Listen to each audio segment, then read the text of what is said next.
बिस्मिल्लाहिर्रहमानिर्रहीम। अस्सलाम वालेकुम। Welcome to Saima's cooking secrets. Viewers, आज मैं आप लोगों के लिए कंडेंस मिल्क की रेसिपी लेकर आई हूँ। कंडेंस मिल्क अक्सर स्वीट डिशेस में, मिठाइयों में और केक्स में इस्तेमाल होता है। वैसे तो ये मार्केट से आसानी से मिल जाता है, लेकिन इसको घर पे बनाना भी बहुत आसान है और इसके मुख्तसर से इंग्रेडिएंट्स हैं। चले मैं आपको दिखा देती हूँ। 1.5 कप मैंने ड्राई मिल्क पाउडर लिया है, 1 कप चीनी ली है और इसमें 1 कप दूध लिया है।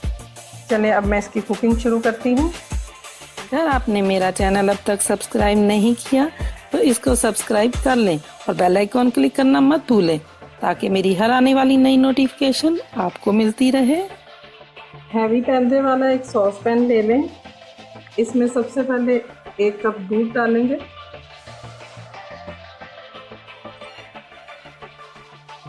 और इसको लो फ्लेम पे ही थोड़ा गर्म करना है। इसको मुसलसल चलाते रहना ताकि दूध नीचे ना लगे। दूध गर्म हो गया। अब मैं इसमें चीनी डाल दूंगी और साथ साथ चम्मच चलाते जाएं। इसको उस वक्त तक पकाना है कि चीनी अच्छी तरह इसमें डिज़ोल्व हो जाए। चीनी अच्छी तरह डिज़ोल्व हो गई है। अब इसमें आहिस्ता आहिस्ता मिल्क पाउडर शामिल करते जाएं और साथ साथ चम्मच चलाते जाएं ताकि इसमें किसी किस्म की कोई गुठलियाँ ना बने।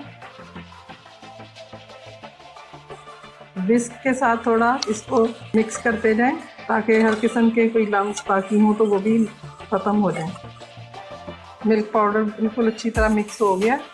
अब मीडियम फ्लेम करके इसको 2 मिनट के लिए कुकिंग करनी है। इसकी कंडेंस मिल्क बहुत जल्द बनकर तैयार हो जाता है। 2 से 3 मिनट के लिए बस इसकी कुकिंग करना होती है। मुसलसल इसमें चम्मच चलाते रहना है ताकि दूध नीचे ना लगे। इस तरह कंडेंस मिल्क का जायका भी बहुत अच्छा रहता है। 3 मिनट हो गए मुझे बनाते हुए। ये देखें इसकी थिकनेस। कंडेंस मिल्क तैयार है। अब मैं फ्लेम बंद कर दूंगी क्योंकि इसने ठंडा होकर थोड़ा और गाढ़ा हो जाना है। अब इसको फ्लेम बंद करके इसको अच्छे से ऐसे मिक्स करें और अब हम इसको रूम टेम्परेचर पे ठंडा कर लेंगे।